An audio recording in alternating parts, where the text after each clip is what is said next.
Minha família escolheu o homem que engravidou minha noiva e me chamaram de egoísta por não perdoar. Eu cresci sabendo que meus pais me odiavam, não daquele jeito exagerado que as pessoas usam quando brigam com a família, eu digo odiavam de verdade. Desde pequeno, tudo em mim parecia irritar eles, enquanto minha irmã mais velha, Jéssica, era perfeita, a filha de ouro, a escolhida, a prova viva de que eles conseguiam amar um filho desde que não fosse eu. Quando eu tinha 4 anos, médicos disseram que eu tinha níveis baixos de testosterona, e meus pais transformaram aquilo numa sentença. Eles decidiram que eu precisava aprender a ser homem, e adivinha quem eles usaram como exemplo perfeito? Jéssica, minha própria irmã. Tudo virou uma competição impossível de vencer. Num Natal, quando eu tinha 12 anos, nós dois pedimos bicicletas novas. Jéssica ganhou uma bicicleta roxa enorme, brilhante, exatamente como queria, enquanto eu ganhei uma camiseta rosa escrita Irmãozinho da Jéssica. Enquanto ela dava voltas na rua recebendo elogios dos vizinhos, eu fiquei sentado no sofá ouvindo meus pais rirem da minha cara, e isso nunca parou. Quando Jéssica tirou uma nota mediana na escola, meus pais mandaram fazer uma faixa comemorativa gigante na frente da casa, mas quando eu tirei notas máximas, eles reviraram meu quarto inteiro porque eu não tinha tirado a mais. Quanto mais eu tentava impressionar eles, pior parecia ficar, e com o tempo percebi uma coisa dolorosa, eles não estavam tentando me ajudar, eles simplesmente gostavam de me humilhar. E Jéssica adorava aquilo. Ela respirava tensão e precisava ser o centro de tudo, se eu conquistava alguma coisa, ela imediatamente inventava algo maior para roubar o foco.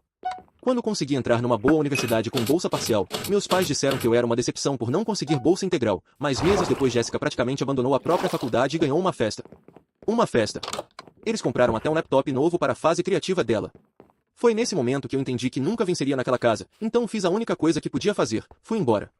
Passei anos trabalhando em empregos horríveis enquanto estudava ao mesmo tempo, fazendo de tudo para sobreviver, dormindo pouco e vivendo cansado, mas pelo menos estava longe deles.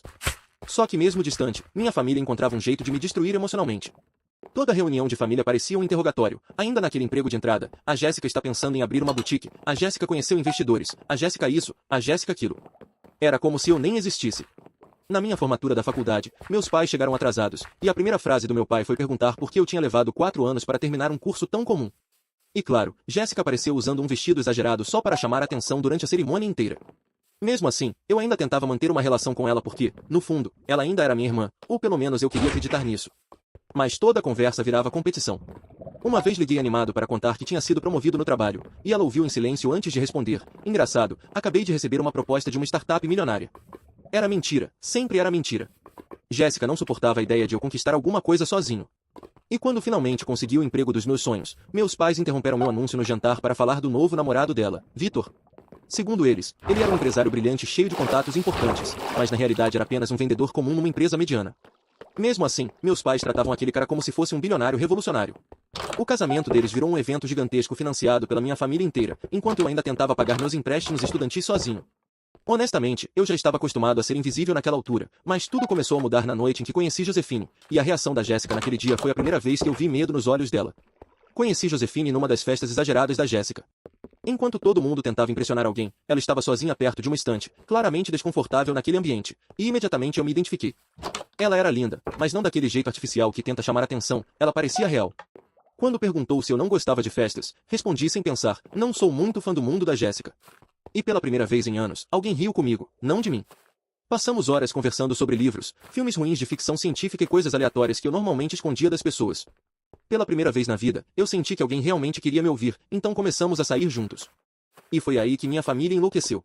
Minha mãe dizia que Josefine era sofisticada demais para mim, meu pai perguntava se ela sabia quanto eu ganhava, e eles agiam como se fosse impossível alguém gostar de mim de verdade. Mas a pior reação veio da Jéssica. Do nada ela começou a ligar para mim o tempo inteiro perguntando sobre Josefine, o trabalho dela, os hobbies dela, os planos dela, tudo. No começo achei que minha irmã finalmente estava tentando se aproximar de mim, mas hoje eu vejo quão ingênuo fui. Uma vez Josefine comentou comigo que talvez fosse transferida para Nova York, e dias depois Jéssica soltou casualmente, nossa, relacionamento à distância seria complicado para vocês, né? O problema é que eu nunca tinha contado isso para ela. Mesmo assim ignorei os sinais porque, pela primeira vez na vida, eu estava feliz. Pela primeira vez eu tinha alguém que me fazia sentir suficiente, e talvez tenha sido exatamente isso que deixou minha irmã desesperada. Eu finalmente achei que minha vida estava entrando nos trilhos, depois de anos sendo tratado como o fracasso da família, eu tinha encontrado alguém que me fazia sentir suficiente. Josefine e eu fomos morar juntos depois de um ano namorando, e pela primeira vez minha vida parecia normal. Nosso apartamento era pequeno, apertado e longe de ser luxuoso, mas era nosso. Pintamos as paredes juntos, montamos móveis baratos rindo das instruções confusas e passávamos noites inteiras no sofá assistindo documentários enquanto dividíamos comida chinesa. E sabe a pior parte? Eu realmente acreditava que tinha vencido, que depois de uma infância inteira sendo humilhado pelos meus pais e vivendo à sombra da minha irmã perfeita, eu finalmente teria uma família de verdade. Então pedi Josefine em casamento. Passei meses economizando para comprar um anel simples mais bonito, com uma esmeralda verde que combinava exatamente com os olhos dela. Fiz um jantar em casa, cozinhei escondido por semanas para acertar o soufflé favorito dela, e quando ela encontrou o anel escondido na sobremesa, começou a chorar antes mesmo de eu terminar o pedido. Sim, 1000 vezes sim. Naquele momento, achei que minha vida tinha finalmente começado, só que eu não fazia ideia de que tudo aquilo já estava desmoronando pelas minhas costas. Quando contamos sobre o noivado para minha família, as reações foram estranhas. Minha mãe forçou um sorriso falso, meu pai nem tirou os olhos do jogo na televisão, mas Jéssica, minha irmã, teve a pior reação de todas. Ela ficou olhando para Josefine com um sorriso esquisito, quase como se estivesse irritada, pegou a mão dela para analisar o anel e soltou. Ah, é bonito. Simples. Combina com vocês. E depois disso ela começou a agir diferente. Pela primeira vez na vida, Jéssica parecia interessada em mim. Ligava do nada perguntando sobre Josefine, queria saber do trabalho dela, dos hobbies, da rotina, e eu, ingênuo, interpretei aquilo como carinho de irmã. Enquanto isso, Josefine começou a mudar também.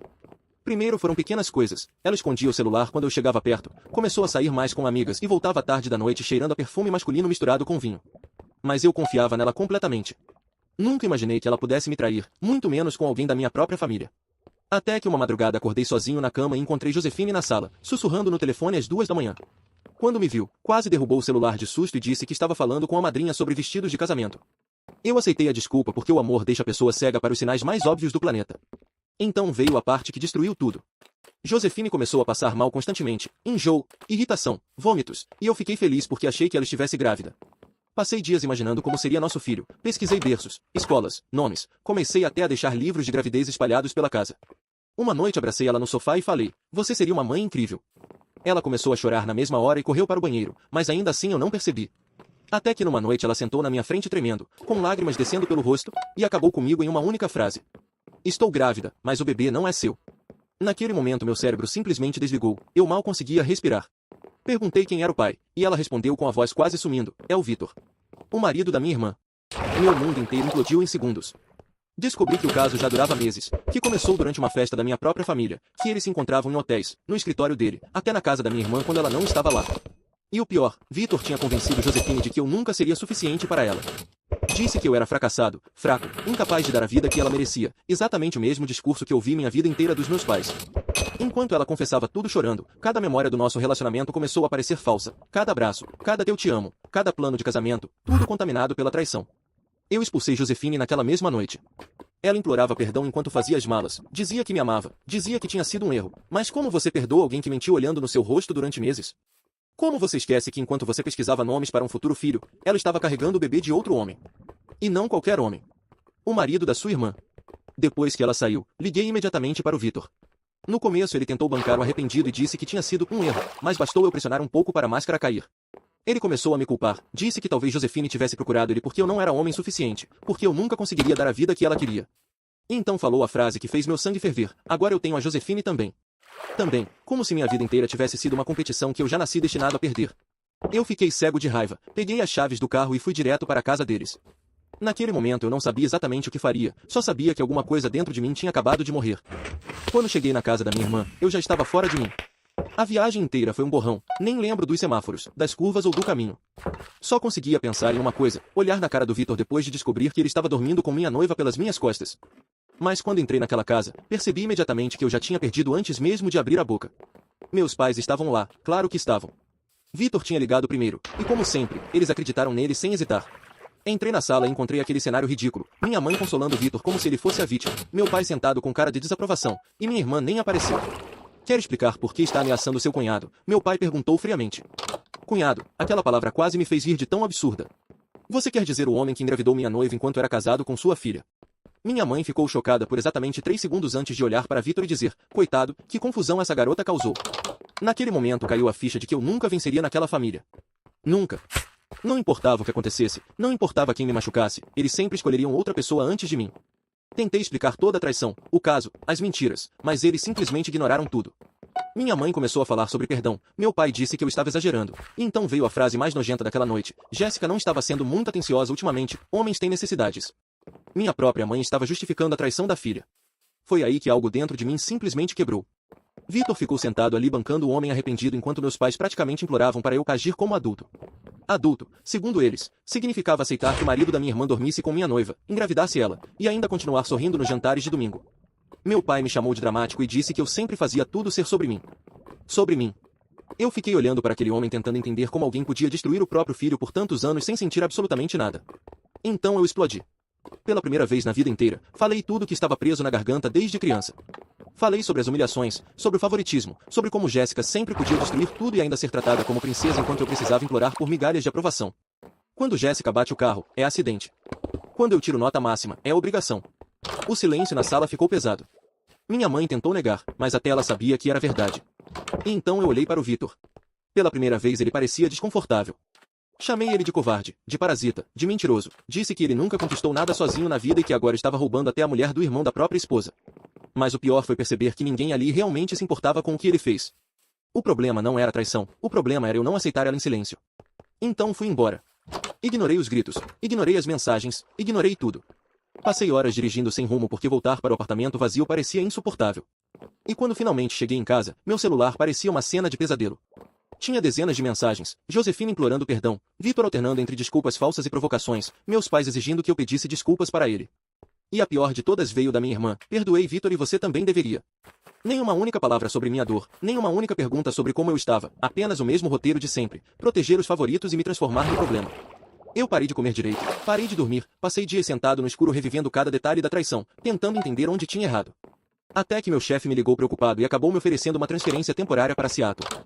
Foi a primeira vez em muito tempo que alguém me tratou como ser humano, então aceitei imediatamente. Troquei de número, comecei terapia e tentei reconstruir minha vida longe deles. Mas minha família não me deixou em paz nem assim. Descobriram onde eu trabalhava e apareciam no estacionamento do escritório. Minha mãe me cercava dizendo que eu estava destruindo a família, meu pai deixava mensagens mandando eu ser homem. E então veio a pior parte. Josefine mandou uma mensagem dizendo que ela e Vitor decidiram ficar juntos porque tinham encontrado amor verdadeiro. Amor verdadeiro depois de destruir minha vida inteira. E ainda queriam que eu fosse o tio do bebê, o bebê que ela engravidou enquanto me traía. Ela até disse que pensavam em dar o nome do meu pai para a criança. Eu li aquela mensagem sentado sozinho no meu apartamento em Seattle e, pela primeira vez, percebi algo assustador. Minha família inteira não queria justiça, não queria reconciliação, eles só queriam que eu aceitasse meu lugar. O lugar do filho descartável. E honestamente, talvez cortar todos eles da minha vida seja a primeira decisão saudável que já tomei.